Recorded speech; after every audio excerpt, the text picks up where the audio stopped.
Саламатсыздар оқушылар. Бүгінгі біздің жаңада өтетін тақырыбымыз тоқыма материалдардың классификациясы мен сипаттамалары, материалдардың түрлері мен қасиеттерін зерттеу. Сәл тыңдап алайық, кейін дәптерімізді ашып, дәптермен жұмыс жасаймыз.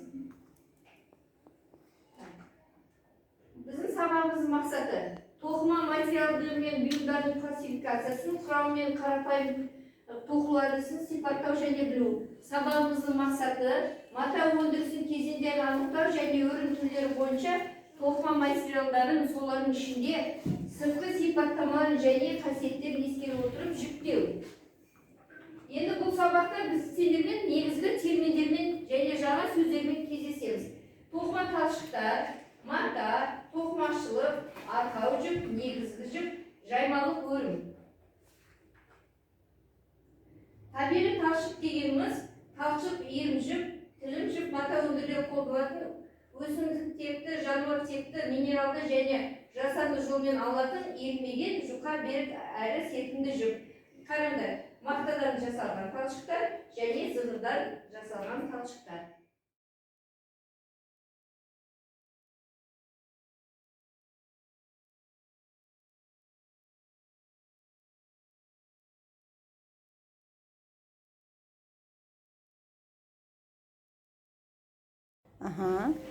О.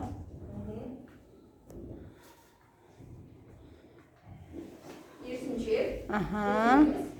Керісінше. Көрінді ме? Тез.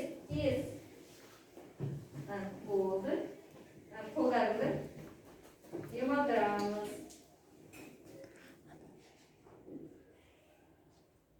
Сәл демаламыз. Кімде тұра ғой? Сен де тұра салшы жаным. Кіммен? Марат, сен де тұра салшы. Тақтаға қарап сей сал сен. Көздерімізбен көзімізді ары-бері қозғалтамыз. Көзімізді қозғалтамыз. Көздерімізді қозғалтамыз. Көрдіңдер ме? Яғни көзге арналған жақтық көздер. Ары-бері көзіміз қозғалтамыз. Болды. Қолымыз көтереміз. Және айналамыз. Қолдарымызбен жақтырмыз.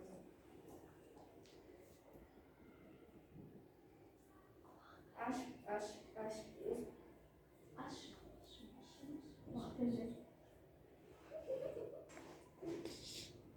Жай қызым. Бұл аш-паш істейміз, сонымен қолымызды демалдырамыз. Сонымен болатын шығар, мана тоқтай тасалы.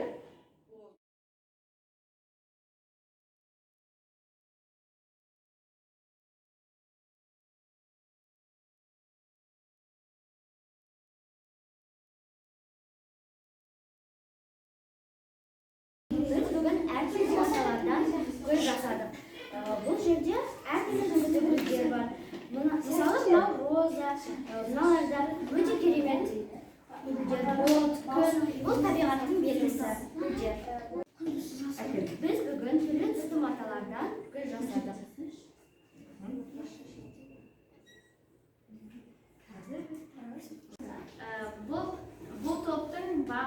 Бұл топқа баға беру үшін 10-нан 9-ға береміз.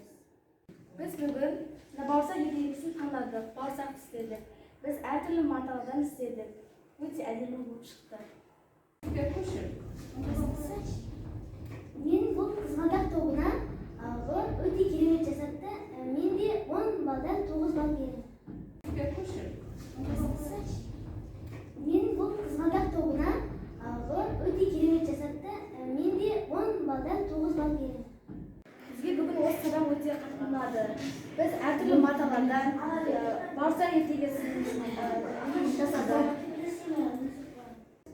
Бізге бұл сабақ өте ұнады. Біз өз өнерлерімізді көрсеттік.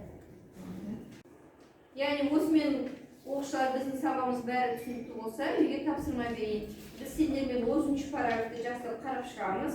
Содан кейін 47-ші беттегі жаймалық өрім сызбасын үйде жасап көреміз. Яғни қағаздан осындай арқау және негізгі жіп ретінде осы кесенің ортақ кейіпкері.